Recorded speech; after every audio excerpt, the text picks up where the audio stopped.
Hello student. In the last class we discussed about the relationship between Kc and Kp. Kc equilibrium constant in terms of concentration or Kp equilibrium constant in terms of partial pressure. और जो एक entrance exam के लिए important एक relation है, relationship between Kc and Kp. तो अलग अलग रिएक्शन के लिए दोनों में रिलेशन क्या आएगा वो क्वेश्चन आता है कभी. And total depends on value of del n, जो कल हुआ था relation, that is Kp and Kc.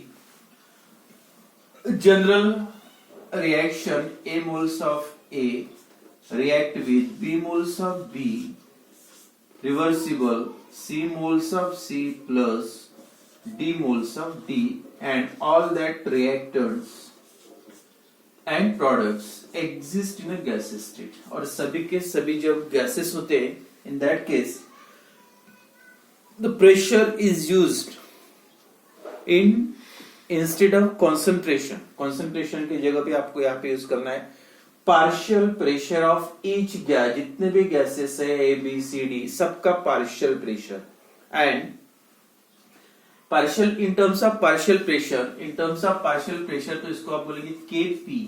Therefore Kp is equal to क्या आएगा, concentration of products upon reactant. और यहाँ पे product of partial pressures of product upon partial pressures of reactants. तो partial pressure के लिए pressure of C to the power C into pressure of D to the power D upon pressure of A to the power A into partial pressure of B to the power B step C.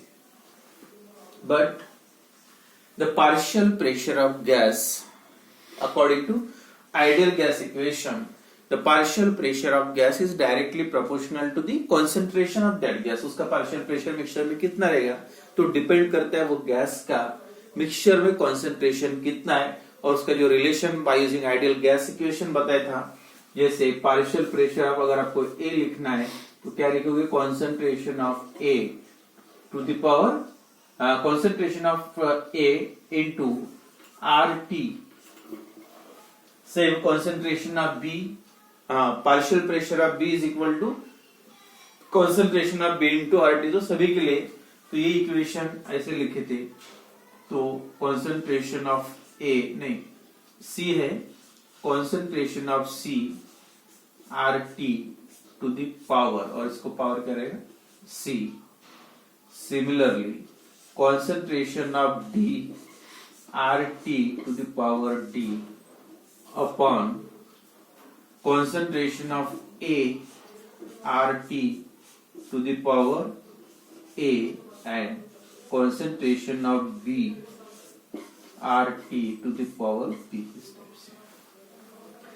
After solving this equation, तो इसमें ये आएगा concentration of C to the power C RT to the power C, concentration of D to the power D RT to the power D upon concentration of A to the power A RT to the power A, concentration of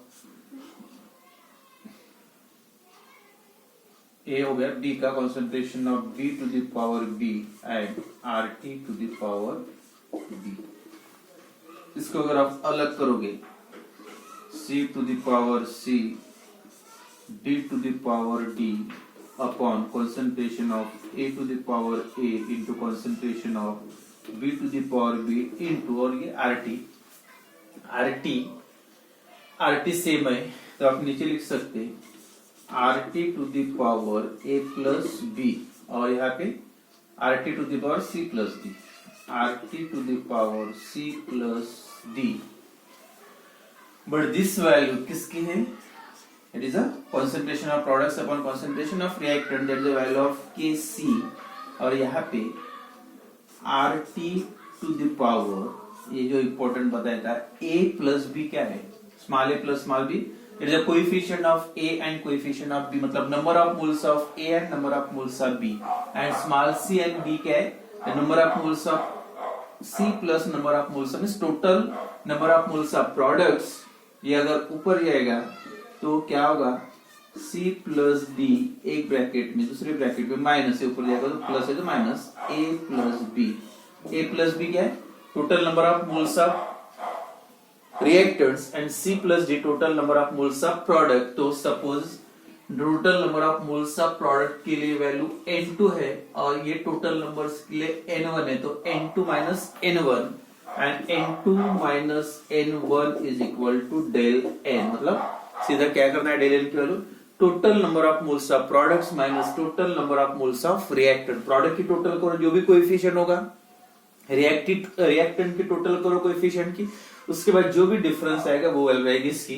तो last expression Kp is equal to Kc RT to the power del N। तो ये final expression है, that is that gives the relationship between Kc and Kp। तो इसमें थोड़ा सा एक दो एग्जांपल्स याद रखो। अब जैसे कोई रिएक्शन दिया रहेगा, what is the value of Kc and Kp, तो जैसे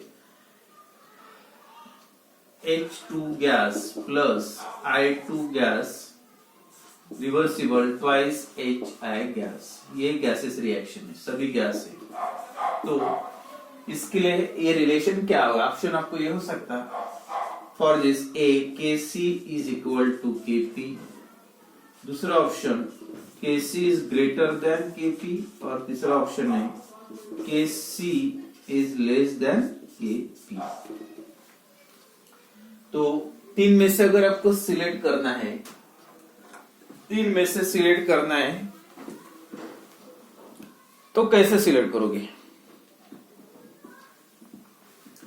Kc is equal to Kp, Kc is greater than, Kp is less than. तो सबसे पहले क्या करोगे आप, डेल n की वैल्यू, ये इक्वेशन का यूज करना है और Kp और Kc का रिलेशन लिखना है।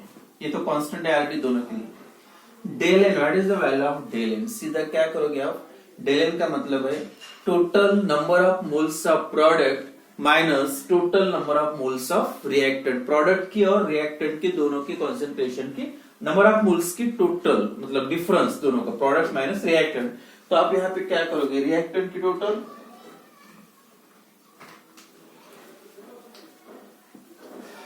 HI ट्वाइस HI, तो ट्वाइस HI मतलब कितने हो गए 2, और इसकी 1 प्लस 1, इसका कोएफिशिएंट 1 है, इसका कोएफिशिएंट 1 है, और मतलब 1 प्लस 1 2, तो 2 minus 2 is equal to del n, मतलब 2 माइनस 2 इज इक्वल टू 0। तो इसका मतलब है डेल n की वैल्यू 0 आ गई, और जब डेल n की वैल्यू 0 आएगी तो ये पावर क्या हो जाएगा 0, और जब पावर 0 होता है तो उसका आंसर कितना आता है 1। तो इसका मतलब करेक्ट आंसर है, कौन सा रहेगा, for this reaction Kc is equal to Kp। तो ये रिएक्शन के लिए Kc और Kp की वैल्यू सेम है, कुछ भी नहीं। या to only determine the value of, किसकी वैल्यू डिटरमाइन करना है, सिर्फ वैल्यू ऑफ डेल n, मतलब concentration of product minus concentration of reactant, और उसके बाद डायरेक्ट इक्वेशन में वैल्यू पुट करो अगर, तो डायरेक्ट आपको रिलेशन ही पता चल जाएगा, आइदर Kc इज ग्रेटर और Kp इज ग्रेटर, इक्वल है दोनों की वैल्यू। तो इसी टाइप से आप सॉल्व कर सकते हैं। उसके बाद एक दूसरा एग्जांपल लेते हैं।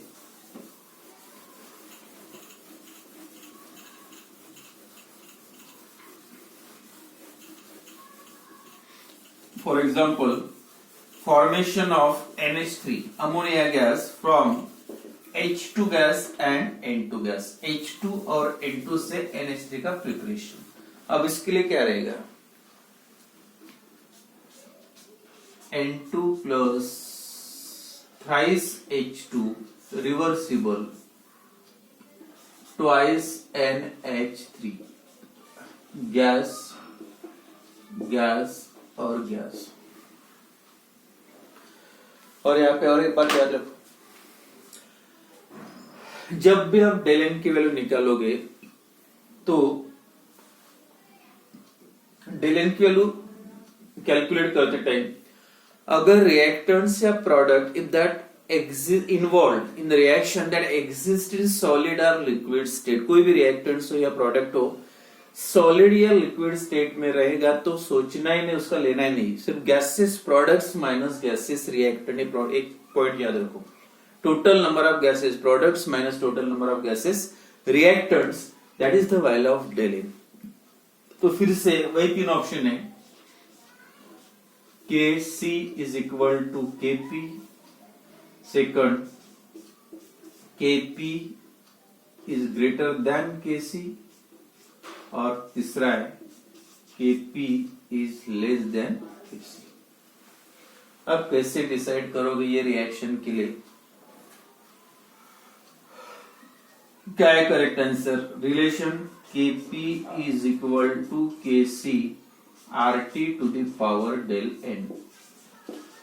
मतलब वैल्यू किसकी निकलना है? Value of del n। अब del n की वैल्यू क्या आएगी रिएक्शन के लिए? क्या करोगे?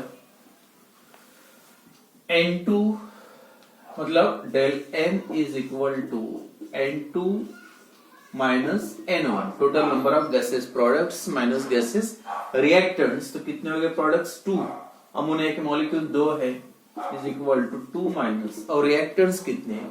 देखो नाइट्रोजन का कोएफिशिएंट 1 है, हाइड्रोजन का कोएफिशिएंट 3 है, मतलब 3 plus 1 that equal to 4। Answer कितना है? That is -2। तो यहाँ पे आप -2 वैल्यू पुट करो, Kc RT to the power -2। यही इक्वेशन आप ऐसे भी लिख सकते हैं, Kp is equal to Kc 1 upon RT to the power 2। Minus है, डिनोमिनेटर में जाएगा तो प्लस हो जाएगा। अब इसका मतलब ये हुआ Kc upon RT to the power 2। तो यह है, इसका मतलब ज्यादा कौन सा है? Kp ज्यादा है या Kc ज्यादा है? कैसे डिसाइड करोगे? यानी Kp को Kc के साथ लाने के लिए आप किसी नंबर से उसको डिवाइड करें, मतलब छोटा बना रहे। डिवाइड करने का मतलब छोटा बनाना। अब छोटा बनाओगे तो वैल्यू इसका मतलब बड़ा कौन है? Kc। छोटा बनाना पड़ रहा है इक्वल करने के लिए, मतलब ये इसकी वैल्यू ज्यादा है। तो for this type of reaction मतलब सीधा सीधा जब भी del n की वैल्यू निगेटिव आती है, when the value of del n is negative then always Kc is greater than Kp। तब Kc की वैल्यू Kp से नहीं, ये नहीं आएगा। Kc is greater than Kp, मतलब Kp इज लेस देन कब? जब value of del n is negative. दूसरा example, C plus O2 gives CO2। अब देख क्या आएगा रिलेशन? गैस और कार्बन सॉलिड है। फिर से यहाँ पे del n की वैल्यू निकलना है। Value of del n, total number of gases products minus gases reactant. Product 1 है, CO2 एक ही है, ऑक्सीजन एक है, लेकिन कार्बन जो इसके पहले बताया था मैंने, सॉलिड और लिक्विड स्टेट में अगर कोई रिएक्टेंट या प्रोडक्ट होता है तो उसको छोड़ ही देना है, देखना भी नहीं है। तो 1 प्रोडक्ट, रिएक्टेंट भी 1 है क्योंकि सॉलिड, इसको छोड़ दो, 1 - 1 इज इक्वल टू 0। और del n की वैल्यू जब 0 आती तो बताया था Kc is equal to Kv for this reaction. और एक example, CaCO3 calcium carbonate, it undergoes decomposition and form CaO plus CO2। क्या बना? कैल्शियम कार्बोनेट, ये सॉलिड है, कैल्शियम ऑक्साइड भी सॉलिड है, लेकिन CO2 क्या है? गैस है। अब del n की वैल्यू कैसे निकालोगे? N2 minus N1, N2 solid को छोड़ दो, गैस है 1, और ये भी सॉलिड है मतलब 0, या तो सॉलिड गैस एक भी नहीं है, मतलब 1 - 0। आंसर कितना है? 1, मतलब पॉजिटिव है। और del n की वैल्यू जब आप 1 पुट करोगे तो इक्वेशन क्या बन जाएगा? That is Kp is equal to Kc RT to the power 1। लिखने की जरूरत नहीं। तो Kp के साथ Kc को लाने के लिए कोई नंबर से आप उसको कोई वैल्यू से मल्टीप्लाई कर रहे, मतलब ये छोटा है इसलिए मल्टीप्लाई करना पड़ रहा है, तो इसका मतलब बड़ा कौन सा हो गया? Kp। तो that means when the value of del n is positive, always जब भी del n की वैल्यू पॉजिटिव आती है, in that case Kp is greater than Kc। 0 आती है del n की वैल्यू, Kp और Kc सेम। निगेटिव आती है तो Kc is greater than Kp, and जब पॉजिटिव आती है in that case Kp is greater than Kc। इस टाइप से आते हैं प्रॉब्लम, तो याद रखो जब भी रिलेशन पूछा या प्रॉब्लम आएगा तो प्रॉब्लम तो सीधा वैल्यू पुट करके सॉल्व कर सकते हैं, लेकिन ये रिएक्शन दिया रहेगा तो डायरेक्ट कैसे आप डिसाइड कर सकते हैं Kc और Kp की वैल्यू का रिलेशन, Kc और Kp का मतलब जो रिलेशन है greater than, less than, or equal to. तो ऐसे एक दो प्रॉब्लम दिए टेक्स्ट बुक में। First problem,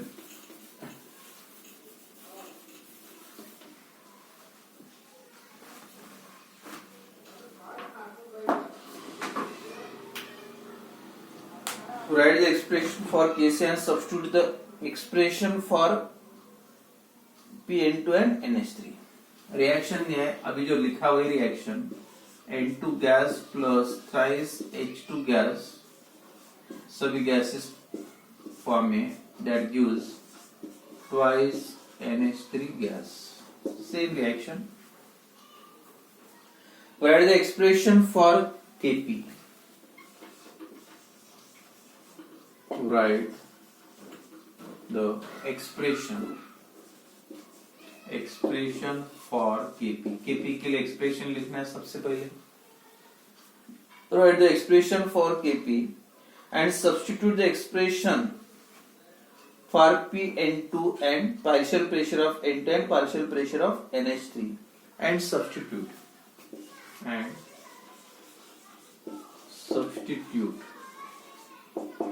the expression, substitute the expression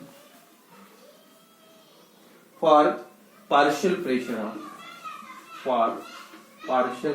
of N2 and partial pressure of NH3। इसका जो एक्सप्रेशन है वो सब्स्टिट्यूट करना है, मतलब रिलेशनशिप बिटवीन Kc और Kp की वैल्यू। पता फॉर पर्टिकुलर सी रिएक्शन के लिए क्या लिखोगे। First expression for Kp reaction gas state में क्या आएगा, पार्शियल प्रेशर ऑफ किसका, प्रोडक्ट माइनस रिएक्टेंट, प्रोडक्ट ये NH3, partial pressure of NH3 और कोएफिशिएंट 2 है तो पावर कितना देगा 2 upon, second upon product partial pressure of N2 gas, power 1 है लिखने की जरूरत नहीं, into partial pressure of H2 gas, अब यहाँ पे पावर पूछना रहेगा 3। अब इसी इक्वेशन को अगर ये फॉर्म में लिखना है इन टर्म्स ऑफ कॉन्सेंट्रेशन, मतलब Kp का रिलेशन लिखना है यहाँ पे, तो अब क्या आएगा, partial pressure of NH3 is equal to concentration of NH3 to the power 2 है into RT to the power 2, जो जनरल इक्वेशन में बताया था। इसके बाद नीचे आएगा कॉन्सेंट्रेशन ऑफ N2, पावर नहीं, RT टू द पावर 1 लिखने की जरूरत नहीं, कोई कोएफिशिएंट यहाँ पे, partial pressure of H2 to the power 3, RT to the power 3। अलग कर लो, concentration of NH3 to the power 2 upon concentration of N2 into concentration of H2 to the power 3 into, और ये RT, यहाँ पे देखो RT to the power 2 है और यहाँ पे RT 1 plus 3 4, मतलब RT to the power 2 numerator में और डिनोमिनेटर में ये प्लस हो जाएगा दोनों का, RT to the power 1 plus 3 is equal to 4। और ये जो वैल्यू है ये किसके, Kc लिखते था, concentration of NH3 to the power 2 upon concentration of N2 to the power 1 और H2 टू द पावर 3 है, तो दैट मींस ये जो वैल्यू है किसके, Kp इज इक्वल टू ये किसके, Kc की into RT to the power, और RT का पावर 4 ऊपर गया, प्लस है तो माइनस, मतलब 2 माइनस 4, आंसर कितना आएगा -2, तो पावर कितना होगा, Kp is equal to Kc into RT to the power -2। तो इस टाइप से वैल्यू पुट कर सकते, Kp और Kc का रिलेशन लिख सकते हैं। इसी टाइप का अगर दूसरा रिएक्शन लिखना है, जैसे H2 plus I2 reversible twice HI, सभी गैस स्टेट है,